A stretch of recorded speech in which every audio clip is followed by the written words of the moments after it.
오늘 그 발표할 주제 내용은 이제 중국 배후 해킹 그룹들의 그 초기 침투 취약점 공격 대응 전략인데요. 여기서 이제 가장 중요한 게 사실은 저희가 제일 관심 있는 거는 사실 북한 그동안은 이제 북한이 아니 뭐 중국이 아니고 뭐 북한 배후 해킹 그룹들 뭐 킴스키나 라자루스였는데 최근 들어서 보니까 이제 김스키나 이런 거 말고 중국 배후 해킹 그룹을 통해서 많이 일어나는 그 해킹 사고가 많이 일어나고 있거든요. 그래서 그거에 대해서 조금 오늘은 이번 시간은 이 중국 배후 해킹 그룹에 대한 초기 침투, 우리가 본인 이니셜 액세스라고 하는데 여러분도 아시겠지만 올해 그 SKT 해킹 사고 나면서 저희가 가장 궁금했던 게 뭐냐면 얘네가 초기에 어떻게 들어왔냐라고 했는데 사실 이니셜 액세스가 거의 판별이 안 됐어요. 그래서 그거는 빼고 내부에 들어오면서 BPF 도어라는 여러 가지 있는 것들이 어떻게 선취이 되고 어떻게 정보가 나갔는지 그것만 밝혀졌는데, 오늘은 이런 중국 배후 해킹 그룹들이 초기 침투에 들어오는 그 취약점들을 어떻게 그 공격을 하고, 그러면 기업들이나 기관들은 이런 취약점 공격 대응을 어떻게 할 것이냐 하는 그 주제로 여러분들한테 발표드리도록 하겠습니다. 간단하게 저는 그 익스웨랩이라고 하는 그 이름으로 해가지고 오픈소스 인텔리전스를 통해 가지고 다양한 전략이라든지 이런 걸 연구해서 특히나 대북, 그러니까 북한의 킴스키라든지 라자루스 애들이 국내에 뭐 기관이라든지 기업에 해킹했던 그런 흔적들을 찾는 일들 하고 있고요. 최근 들어서 이제 중국 배후 해킹 그룹들에 대해서 이런 이니셜 액세스를 통해서 어떻게 들어오는지 그거를 갖다가 오픈소스 인텔리전스를 통해 가지고 좀 찾는 그런 다양한 일들을 하고 있습니다.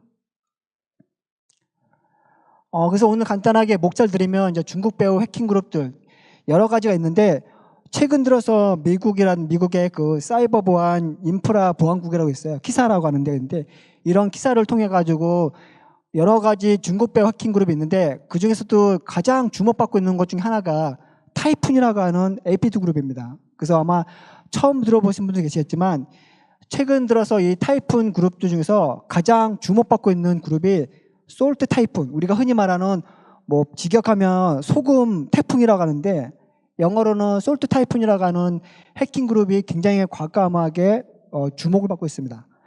그러면 이런 솔트 타이푼이 어떤 식으로 그 해킹을 통해서 들어왔겠냐라고 해서 저희가 사실은 밝혀진 건 아니지만 요거를 오픈소스의 ASM 기반으로 해서 얘네들도 초기 침투했을 때 타겟을 결정할 때 아무나 정보를 정하는 거 아니라 정보 정찰하는 과정이 있어요. 그거를 갖다가 이런 ASM 기반을 통해 가지고 CV 취약점을 검색하는 방법들, 이런 거를 사례를 통해서 사실은 정확하게 밝혀지지 않았지만 중국의 이런 타이푼 같은 APT 그룹들도 초기 정찰할 때 이런 ASM 기반 가지고 한다라고 하는 그런 정황을 가지고선 찾는 그런 사례들을 소개하는 식으로 진행을 하도록 하겠습니다.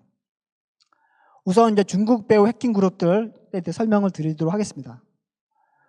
지금 보시는 것처럼 중국 배후 해킹 그룹들이 되게 많이 있습니다. 뭐 여러분 뭐 이번에 SKT에 사용했던 BPF 도어를 만들었던 레드맨션이라는 그룹도 있고 뭐 UNC 여러 가지 정보가 있는데, 오늘 소개해드릴 거는 주로 이제 이렇게 타이푼이라고 하는 세 개의 그 APT 그룹이 있습니다. 그래서 보시면 솔트 타이푼이 있고요, 볼트 타이푼이 있고 플렉스 타이푼이 있는데 여러 개 관심이 있는데, 오늘은 중점적으로 솔트 타이푼이 사용했을 것 같은 취약점들을 이용해서 어떻게 이니셜 액세스를 치고 들어왔는지 그런 것들을 설명을 드릴 거고, 그러면 이걸 갖다가 공격자들만 쓰는 게 아니라 그럼 방어자 입장에서도 어떻게 활용해서 이런 정보를 얻을 수 있는지 이런 관점으로 발표를 하도록 하겠습니다. 그래서 요 세 개의 그 타이푼 그룹이 있는데 가장 중요한 거는 왜 솔트 타이푼이 중요하냐면 얘네들은 주로 공격하는 포인트가 텔코입니다. 텔코 아시죠? 통신사들. 그래서 AT&T, 그 다음에 캐나다 통신사들, 그 다음에 유럽에 있는 통신사들을 중점적으로 공격하고 있고, 얘네들은 특히나 군사 인프라와 관련된 미국 정보들을 갖다가 많이 털고 있는 걸로 알려져 있습니다.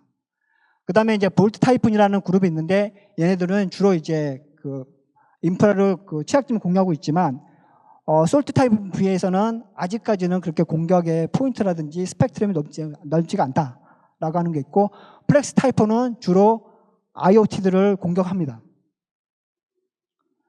그래서 이제 솔트 타이프는 가장 중요한 사이버 스파이 전문 그룹이고, 얘네들은 주로 국방, 그다음 통신사들을 공격을 하고 있고, 이런 걸 통해서 사이버 스파이 활동에 되게 집중하고 있고요. 특히나 최근에 올라와 있는 뭐 구글의 맨디언트라든지 여러 개의 그 보안 회사들에서 보면 얘네들 배후에는 중국의 국가안전부가 배속되어 있고, 얘네들이 단순하게 그 국가 배후로 해킹하는 게 아니라 중국에 있는 보안 회사들의 그 지원을 받고 있는 그런 정황들도 파악을 되고 있습니다. 그래서 이런 솔트 타이프를 좀 더 오늘은 좀 중점적으로 볼 거고요. 그 다음에 이제 나머지 뭐 볼트 타입분들은 주로 보면 좀 특징들이 있는 게, 얘네들은 요게 보시면 자급자족식 리빙 오프 랜드라고 하는 게 있는데, 요게 뭐냐면 만약에 해커들이 공격 그룹들이 만약에 어떤 RAT라든지 C2를 만들 때 자기가 만들게 되면은 이게 걸릴 수가 있거든요. 그래서 이런 백신이라든지 EDR 제품들에서 이런 걸 탐지를 안 되게 해서 얘네들이 뭐냐면 리빙 오프 랜드라고 하는 기법이 있어요. 이게 뭐냐면 여러분도 아시겠지만 모든 서버나 EDR 제품 안에 보면 윈도우든 리눅스 기반에서 움직이죠. 그러면 이 안에 리눅스나 윈도우 안에 보면 여러 가지 명령어들이 있어요. 그 명령어들을 잘 이용해가지고 하게 되면 요거는 백신으로 탐지가 안 됩니다. 그래서 얘네들 사용하는 요 LOF, 그 LOLB라고 하는 이런 기법 중에서 탐지를 굉장히 어렵게 쓰고 있는 특징들이 있고요. 그 다음에 플렉스 타이프는 주로 포커스가 IoT예요. 그래서 IoT 중에서 우리가 흔히 말하는 ORD라고 하죠. ORD가 뭐냐면 그 일종의 본넷이 사용하는 그런 네트워크를 만드는 겁니다. 그래서 이런 ORD를 이용하게 되면 우리가 탐지하기가 어렵고, 그 다음에 탐지를 해도 대부분은 IoT라든지 이런 제품들이기 때문에 이걸 갖다가 우리가 탐지를 하게 되면 얘네들은 기본적으로 여러 개 ORD 네트워크를 갖다가 갖고 있다가 만약에 탐지가 되면 이걸 바꿔버립니다. 그래서 이런 ORD 네트워크를 이용해서 그 릴레이망으로 움직이게 되면 굉장히 탐지하기도 어렵고, 탐지했다 하더라도 순간적으로 바꿔버리는 그런 공격이 있기 때문에 상당히 이거를 탐지하기가 어렵습니다.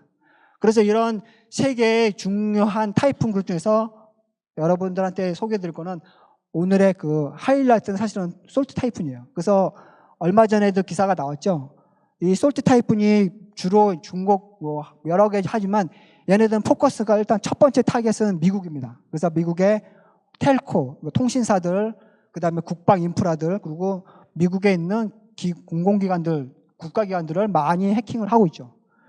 그래서 이 솔트 타이프는 여러 가지 이름인데, 뭐 페이머스 스페로라든지 뭐 고스트 엠파이어 또는 UNC 2286을 하는데, 요 솔트 타이푼이라고 하는 이름은 사실은 MS가 붙인 병칭이에요. 그래서 보안회사들마다 부르는 요런 스레트 액터 그룹이 다 이름이 다릅니다.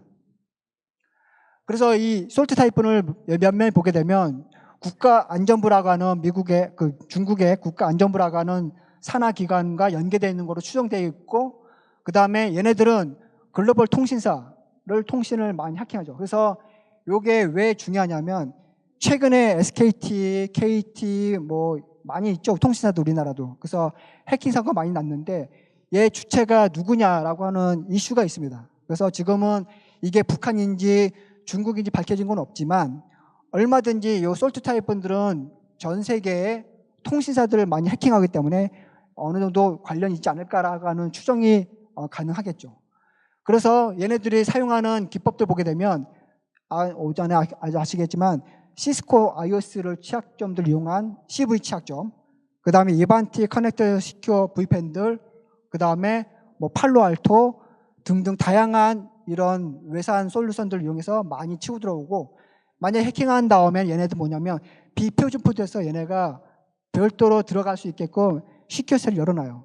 그 열어놔를 활성화한 다음에 뭐 CR이라든지 IPsec 터널링을 만들고 다양한 컨텐츠를 이용해서 지속성을 유지하고 있기 때문에 이게 기관이라든지 기관에서 얘네들의 사용하는 전략들을 잘 모르면 탐지하기도 어렵고, 한번 침투 들어간 다음에 얘가 지속적으로 움직이는 것을 내부에 있는 보안 솔루션으로 탐지하기가 상당히 어려운 그런 난점이 있습니다.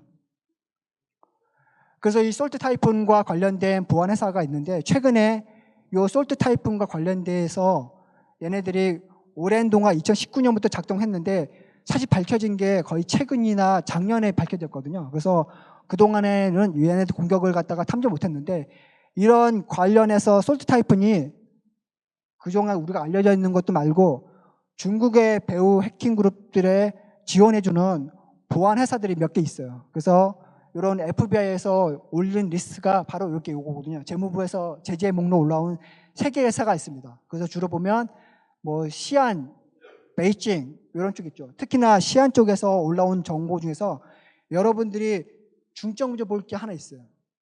이 루이지에라고 하는 회사가 있는데 처음 들어보죠? 루이지에. 이 회사가 어떤 회사냐면 중국의 대규모 네트워크 그 펌웨어라든지 장비를 만드는 회사예요. 근데 왜 루이지에가 중요하냐? 이 루이지에의 국내 보안 업체 중에 그 보안 네트워크 장비 중에서 이 루이지에 장비에 그 OEM을 받는 회사가 있어요. 그래서 이 루이지에 제품이 국내에도 들어와 있습니다. 근데 이름은 루이지에가 아니고 국내 보안 네트워크 업체로 되어 있고 실제로는 루이지에 제품으로 들어와 있어요.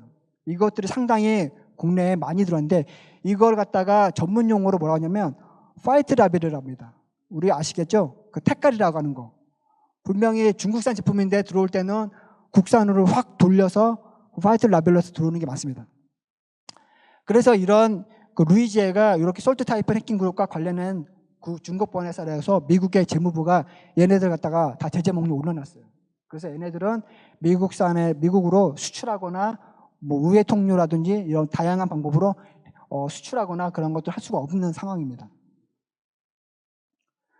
그러면 이런 중국 배후 해킹 그룹들이 그러면 어떻게 그 초기 해킹하느냐?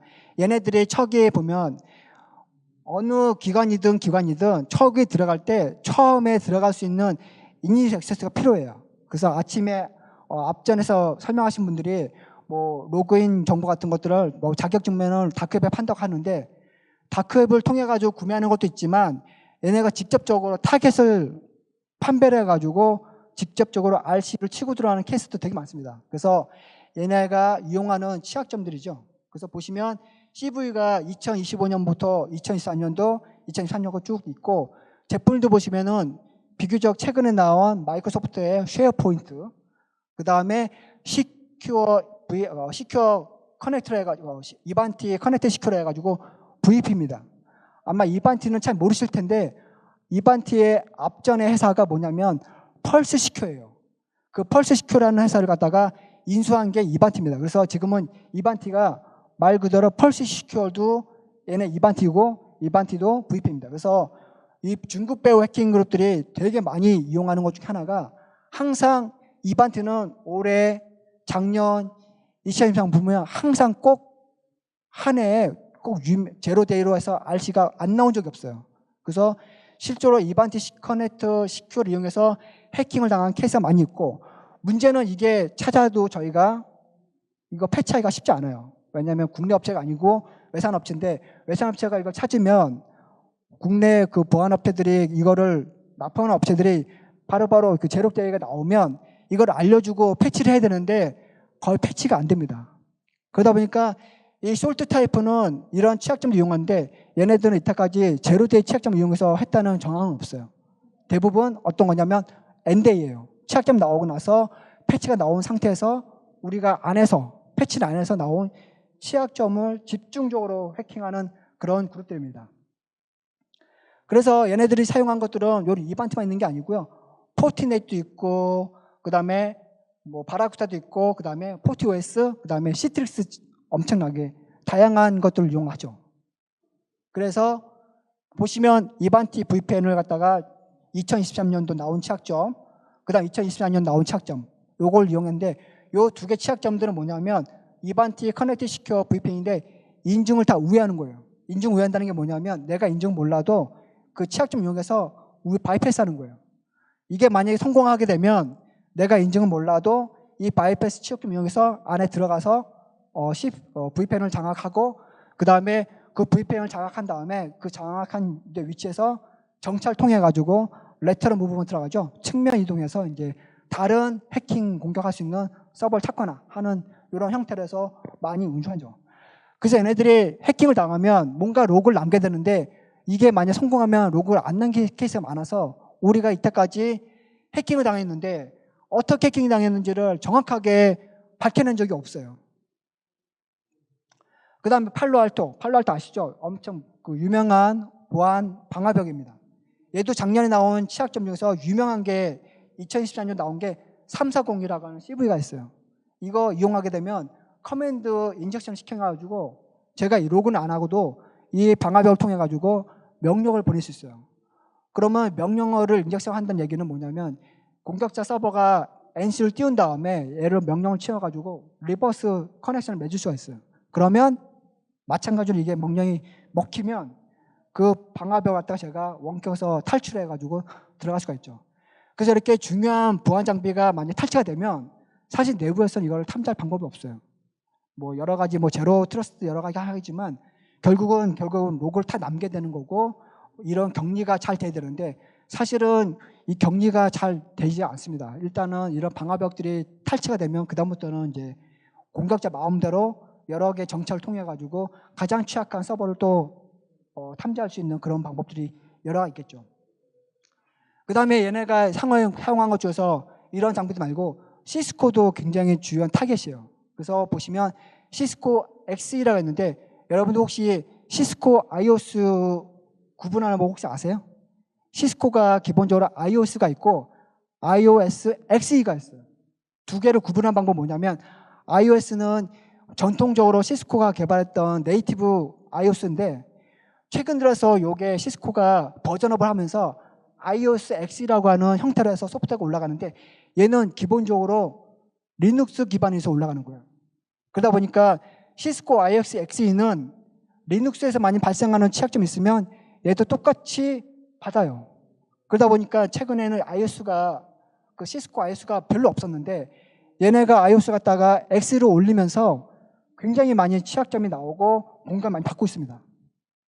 그래서 그 대표적인 게 요 iOS XE가 2023년 나온 거, 요거는 X의 그 웹 UI를 관리해주는 관리자 페이지가 있는데 요게 인증 우회가 돼요. 두 번째, 2023년 나온 거는 똑같이 나온 게 시스코 iOS에도 요도 보면 포스트 어스 명령을 해서 2023년 20198 치오킴에서 만약 인증 우회가 되면 두 개가 연결돼서 명령어를 뿌리는 거죠. 그러면 명령어를 부릴 수 있으면 어떤 거 할 수 있다? 리버스 커넥션을 맺을 수가 있어요. 그래서 이 두 개를 갖다가 이용해서 우리 시스코 IS를 해킹하면 그 다음부터는 내부망이기 때문에 다른 취약점들을 통해 가지고 연속으로 들어갈 수가 있겠죠. 그래서 이 솔트 타입은 또 사용했던 방법 중에서 최근에 발견된 게 뭐냐면 온프리미스 쉐어포인트라고 하는 서버가 있어요. 이게 뭐냐면 마이크로소프트 여러 개에서 문서라든지 이런 것들을 협업할 수 있게 올려놓은 서버들이 있는데 이거를 대상으로 해킹을 시도한 것으로 알려졌습니다. 그래서 지금 보시는 올해 올라온 것들이 세 개가 있죠. 뭐 49794, 49700. 요거는 쉐어포인트 툴셋이라는 게 이게 뭐냐면 한마디로 이 취약점 이용해서 웹사이트를 올릴 수 있어요. 그 다음에 53770하고 53776 해가지고 보면 요것들도 보면 다 권한을 우회하는 겁니다. 그래서 앞전에 있는 쉐어포인트에서 툴셋을 이용해서 만약에 웹사이트에 올라가게 되면 그 다음부터는 권한을 우회하는 방법들이 있고 그 다음에 패스트브레스 해가지고 요거를 다가 5377 같은 경우 보면 툴셋에 보안 패치가 나왔는데 그 보안 패치를 갖다가 또 바이패스하는 거예요. 그래서 하나가 아니라 이렇게 여러 개의 칩을 가지고 연속으로 체인을 만들어서 들어가게 되면 이게 패치가 되더라도 다 패치를 우회하고 인증 우회하고 권한을 우회해서 해킹할 수 있는 이런 것들을 갖다가 최근에 솔트 타이푼을 이용해서 굉장히 많이 해킹을 했습니다. 근데 요 한 가지 요 온프레미스가 있는 게 뭐냐면 쉐어포인트가 아마존에 클라우드 올라가는 것도 있는데 뭐 클라우드라든지 애저가 올라가는 게 그거는 취약점 없고요. 요거는 말 그대로 설치형 온프레미스에만 해당되는 취약점입니다. 그래서 보시면 이렇게 공격자가 저렇게 포스트를 해가지고 값을 집어넣으면 왜 포스트 그 툴셋이가 뭐냐면 툴 프레인이라고 하는 ASPX라고 하는 호출을 해서 공격하는 거거든요. 그래서 이걸 이용해서 웹사이트를 만드는 겁니다. 그래서 공격하는 걸 보시면 이렇게 포트넷들도 많이 쓰시는데 포트넷도 얘네들의 단골 그 취약점 중에 하나예요. 그래서 얘네들 보면 포트넷 같은 대상으로도 보면 인증 없는 SK 인젝션을 공격합니다. 이거는 올해 나온 취약점인데요. 보시는 것처럼 이렇게 포트넷 웹 보면 인증하는 부분인데 이걸 갖다가 이렇게 권한 없이 SQL 시도해가지고 RC를 따는 공격 기법이 그 POC에서 와치타워라고 하는 미국의 그 보안 회사에서 이걸 재현해가지고 만들어봤더니 실제로 되더라. 그래서 그걸 해보니까 저렇게 RC로 ASQL 먹히고 RC까지 따는 그런 것들을 공개했습니다. 그러면 이거 가지고 이제 공격자가 나오는데 그러면 기관이나 기업들은 어떻게 할 거냐? 마찬가지로 조금 어렵겠지만 공격자가 이렇게 그 취약점 있는 대상을 찾는 방법들 갖다가 똑같이 우리 기업이나 기관도 한번 해보는 거예요. 있는지 없는지. 그래서 사용한 방법은 뭐냐면 ASM 기반인데 이 ASM은 여러분도 아시겠지만 아까 설명드렸죠. 쇼단, 뭐 센시스, 뭐 크리미아피 이런 것들을 이용해서 찾는 방법도 있습니다. 얘네들은 말 그대로 스캔을 한 다음에 일종의 빅데이터를 갖고 있는 거기 때문에 얘는 자체적으로 그 검색 필터가 있어요. 그래서 검색 필터를 가지고 검색을 하시면 됩니다. 그래서 이런 ASM 기반에서 취약점 검색하는데 이런 걸 통하게 되면 그러면 초기 침투에 해당되는 시부 취약점들 갖다가 어느 정도 검색해보고 실제로 취약한 버전 확인해 볼 수가 있습니다. 자, 보시면 이 취약점 중에서 그 이반티 같은 것들인데 이반티는 보시면 여러 개 취약점이 있죠. 그래서 보시면 이런 이반티라든지 이런 취약점 나오면 취약점인데 대부분의 글로벌 회사들이 뭐냐면 버전이 안 나와요. 얘네들이 다 버전을 제거했고요. 그래서 그거를 어떻게 확인하느냐. 보시면 여기 보면 9.1.18에 2580 이렇게 나가는데 이거는 9.1 18이래요. 근데 이건 뭐냐면 얘는 9점대는 이미 단종돼서 혹시나 여러분들이 운영하는 이반티가 만약 9점대면 무조건 21로 다 올려야 됩니다. 안 그러시면 얘네는 지금도 공격받을 수 있어요. 그래서 만약에 혹시나 22대가 아니면 9점대면 저렇게 무조건 21로 올려야 되고 그 다음 22주 보면 저렇게 22.7 R1이라고 되면 요거 리모트 코드가 취약하기 때문에 혹시나 저 해당하는 취약점이 나오시면 안 되거든요. 그래서 이런 ASM 기법으로 혹시 검색을 해보고 저런 해당하는 취약점이 있으면 바로 RC 취약점이 있는 거기 때문에 빨리 업데이트를 해야 되겠구나라고 이제 아시면 될 것 같습니다. 그러면 이걸 어떻게 찾느냐? 지금 보시는 거는 쇼단이라고 하는 그 ASM 도구인데요. 저기서 타이틀 제목, 그러니까 제목을 갖다가 웹페이지 제목을 갖다가 이반티 커넥트 시큐어를 주고 이렇게 주시면 많이 나올 거예요. 그럼 거기서 국내만 뽑아내고 다시 국내에 뽑아낸 다음에 우리 회사와 관련이 있는 ASM 넘버가 있거나 IP 지역이 있으면 그걸 다 검색을 해가지고 넣으시면 저 검색 필터에 나와 있는 숫자가 되게 줄어들 거예요. 그런 식으로 해가지고 이렇게 해서 검색하시게 되면 저렇게 1000개가 나올 거고 더 줄일 거고 그 다음에 맨 마지막에 보시면 오른쪽에 보시면 센시스인데 센시스 같은 경우는 뭐냐면 얘 안에 검색하시게 보면 저렇게 소프트 버전이 나와요. 그래서 소프트 버전만 따로 검색할 수 있습니다. 이거는 센시스인데 요거는 센시스에 있는 기능 중에 하나가 그 CP를 검색할 수 있어요. 그래서 CP에서 저렇게 9.1.18점 해가지고 취약감 버전 놓고 사우스 코리아를 넣게 되면 국내에서 9.1대만 다 나옵니다.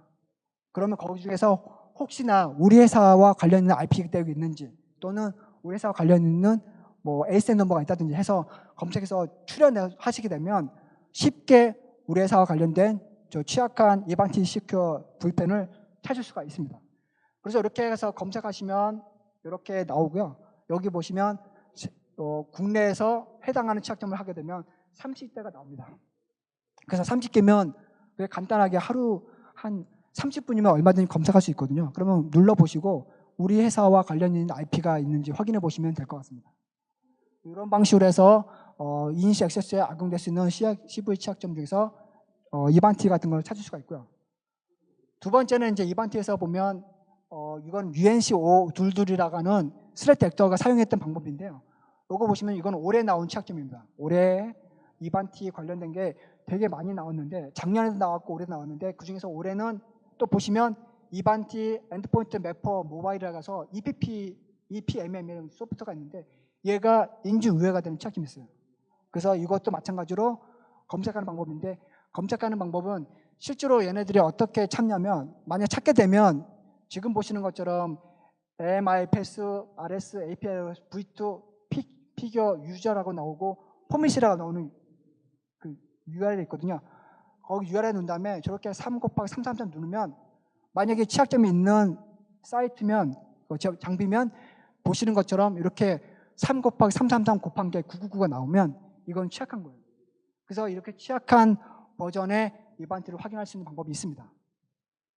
그 다음 이거는 그러면 찾는 방법은 뭐냐면 센시스 같은 경우서는 지금 보시는 것처럼 저렇게 필터를 이용해서 이반티라고 하는 벤더명, 그 다음에 프로덕은 엔드포인트 매퍼 모바일이라고 지정해 놓고 이렇게 하거나 아니면 크리미 알파 같은 ASM에서는 저렇게 타이틀로 주시면 됩니다. 이반티 유저 포탈 하게 되면 이반티 유저 포탈은 저 EPMS 장비가 되겠습니다. 그래서 이렇게 해서 찾으시면 바로 이제 얼마 안 나오지만 나올 수가 있는 거죠.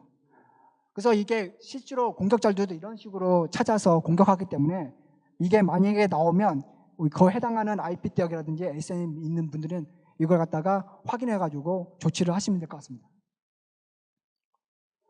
그 다음에 이제 시스코 IOS XE 소프트웨어 부분인데요. 얘는 작년 2023년에 나왔던 게 저 두 개인데 IOS XE 웹 UI 인증 웹입니다. 그래서 이것도 지금도 검색을 해보면 국내에서 몇 개 나와요. 그래서 이거는 아마 패치를 안 하시거나 못 하신 것들이에요. 그래서 이런 걸 이용해서 하면 되고, 그 다음에 이제 시스코 같은 경우는 이걸 간단히 찾을 수 있는 게 뭐냐면 얘가 http.hbody 안에 해시 값이 있어요. 저 해시 값으로 검색을 하시게 되면 한 4,200개가 나오고, 그 다음에 이렇게 화면이 나오시면 요게 시스코 IOS XE가 돌고 있는 장비구나 라고 이해하시면 됩니다. 그래서 이렇게 해서 검색하시면 저 해당하는 취약점들 갖다가 있는 장비를 갖다 식별할 수 있고, 그 다음에 이제 CV 작년에 나온 취약점 중에 팔로알트라고 하는 외산 방화벽이거든요. 얘 같은 경우도 이용한 악성적인 취약점이 보시면 작년에 나온 340이라 해서 요 초기 그 솔트 타이폰이 굉장히 많이 사용했던 취약점입니다. 그래서 얘는 찾는 방법들은 지금 보시는 것처럼 쇼단에서 저렇게 글로벌 포털 프로텍션 포탈이라고 하는 걸 가지고 검색하고 그 다음 KR 주시면 7,900개가 나오는데 저걸 다 찾는 게 아니고요. 거기서 다시 우리 회사와 관련 있는 IP 대역이라든지 또는 ASN 넘버가 있으시면 ASN 가지고 찾는 거죠. 예를 들면 뭐 KT, 뭐 LG라든지 뭐 SK브로드밴드에서 거기 치거나 아니면 IP 넣어서 저기 안 나오면 그 여러분이 운영하시는 장비가 취약하지 않습니다. 그래서 이렇게 검색하신 다음에 여기 보시면 통신사가 나올 거예요. 통신사 보시게 되면 뭐 아마존도 있고 KT가 많이 있죠. 근데 쭉 가다 보면 단독 ASN으로 되어 있는 데도 있어요.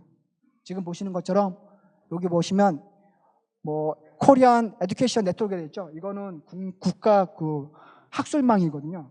그럼 만약 저게 있다고 얘기는 학술망에서 운영하는 시스템 중에 저게 있는 거예요.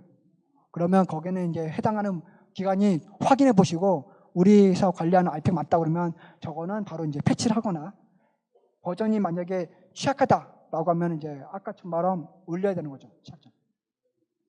그래서 이런 식으로 지역하고 통신사를 하게 되면 쉽게 우리 회사에서 운영하는 장비 중에서 혹시나 팔로알토가 있는지 없는지 확인할 수가 있죠. 그래서 센시스에서는 저런 식으로 그 팔로알토 네트워크스하고 페노에스라고 하는 프로토콜을 가지고 이렇게 검색을 하시면 많이 나오고요. 거기서 이제 추가적으로 확인해 보시면 얘는 이렇게 버전이 나오고 장비명이 나오고 실제 넣어보면 이렇게 팔로알토라고 나옵니다. 그래서 이런 팔로알토가 나오면 해당하는 장비가 되겠습니다. 그 다음에 실제로 이렇게 이제 CV20 작년 나온 2024 340 하게 되면 이렇게 나오는데 얘네들은 아마 패치 버전을 확인할 방법이 없어요. 그래서 어떻게 하냐면 저 사이트 가시게 되면 그 어떤 게 있냐면 간단하게 체크할 수 있는 RC 스캐너라고 하는 게 있고 이걸 가지고 검색을 돌려보시면 이렇게 jQuery라든지 요 그 팔로알토 제품에 올라가 있는 jQuery들에 보면 그 해시 값들이 있어요. jQuery에다가 사용 하시는데 그 해시가 뭐냐면 취약한 버전별로 저게 해시 값이 좀 다릅니다. 그래서 저걸 가지고서 검색을 하는 방법들을 저 사이트에 가서 간단하게 스캔할 수 있게끔 어떤 그 해외에 있는 보안 전문가가 이걸 만들어가지고 올려놨어요. 그래서 이렇게 올려서 돌려보시면 저런 식으로 취약한 버전을 쓰고 있는지 안 쓰고 있는지를 확인할 수가 있습니다. 그 다음에 이제 CTX를 네스킬러 그 ADC 게이트웨이도 되게 많이 취약점을 이용해서 해킹을 당했는데 올해 나온 것 중에서 보시면 올해 CV2025-777-5가 있는데 이거는 리모트 코드 실행 취약점이에요. 그래서 혹시나 이런 장비를 운영하고 있고 이게 만약에 아직 패치를 안 하셨으면 얘는 바로 조치를 하셔야 되는 상황이 되겠습니다. 그래서 얘도 마찬가지로 그 파비콘의 해시값을 이용해서 대장염 10발을 쓰는데 지금 보시는 것처럼 쇼단에 저렇게 파비콘 값이 있는데 저 파비콘 값을 검색하게 되면 이렇게 네스켈러 AI라고 나오는 게 있어요. 그러면 나오시면 이거는 이제 스텔스 네스켈러 AI라는 장비이고 그러면 문제는 이제 이게 장비까지 확인이 됐는데 이게 취약한 버전인지 아닌지 어떻게 하느냐. 아까 말씀한 것처럼 외산 장비들은 버전이 안 나와요. 눌러봐도. 그리고 어떻게 확인하냐면 지금 보시는 것처럼 그 외국에 있는 보안 전문가들이 그러면 저 그 기커브에다가 뭘 만들었냐면 얘네가 사용하는 자바스크립트 안에 일종의 랜덤하게 만들어 놨거든요. 근데 그 랜덤한 자바스크립트가 다 버전별로 다 다릅니다. 그래서 요걸 갖다가 검색을 해봤더니 요게 2023년도까지는 업데이트가 돼 있는데 지금은 업데이트가 안 돼요. 왜 안 되냐면 이 시트릭스가 이 방법을 이용해 가지고 자기네 취약한 버전이 유출된다는 걸 하고 난 다음부터는 이걸 없애버렸어요. 자바스크립트를. 그래서 지금은 자바스크립트 해시가 없어지고 그냥 버전별로 다 그냥 씁니다.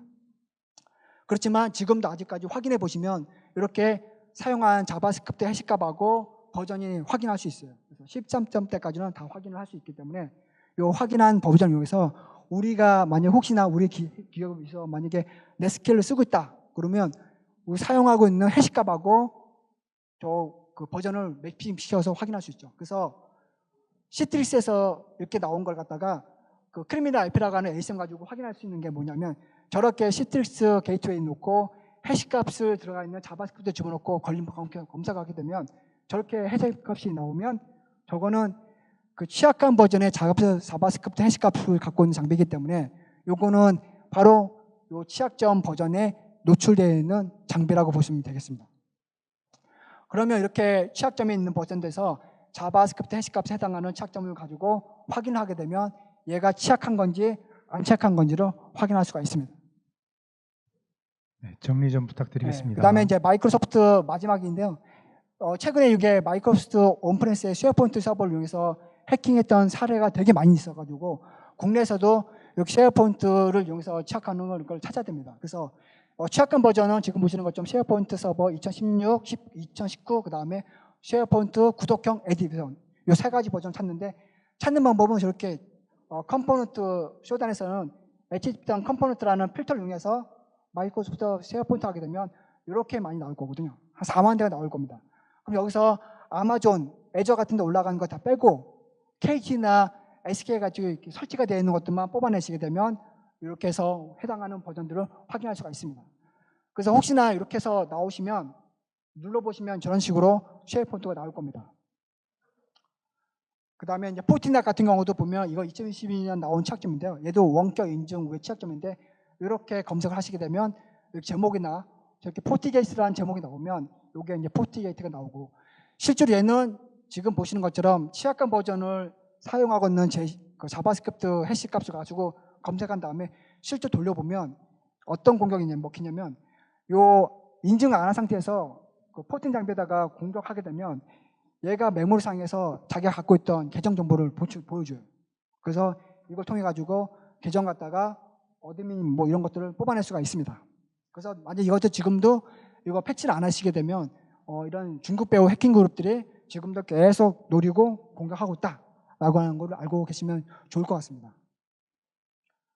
그다음에 이제 마지막으로 이제 여러분 아시겠지만 최근에 그 롯데카드라는 회사에서 오라클 웹로직 취약점에서 나갔죠.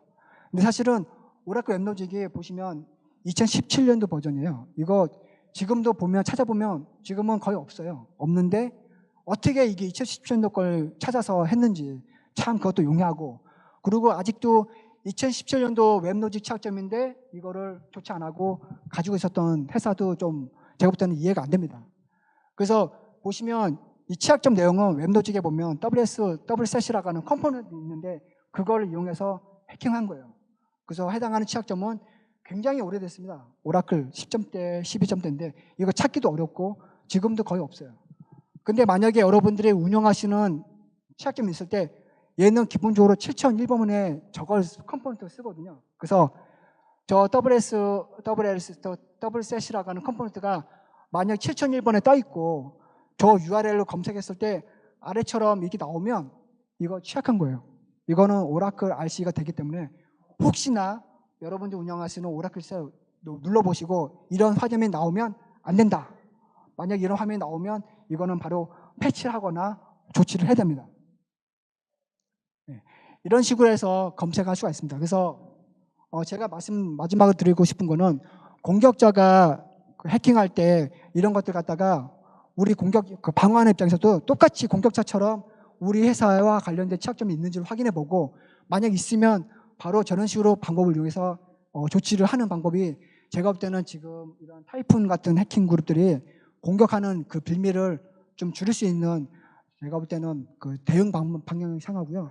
우리도 이제 공격자가 뭐 이런 정찰하듯이 우리 그 보안하는 관제라든지 보안 업체들도 이제 안에서만 보는 게 아니라 바깥쪽에서 바라보는 관점으로 해서 우리 회사와 우리 기관에 취약점이 있는지 없는지를 조금 더 정찰할 수 있는 그런 체계를 보안 관제에 좀 녹여가지고 공격자한테 안 당할 수 있는 그 취약점에 노출해서 있는 거를 좀 조치할 수 있는 방안이 제가 볼 때는 가장 최선의 방법이 아닐까라고 하는 그 결론을 내리면서 오늘 마지막 결론 그 발표를 마치도록 하겠습니다. 감사합니다. 네, 감사합니다.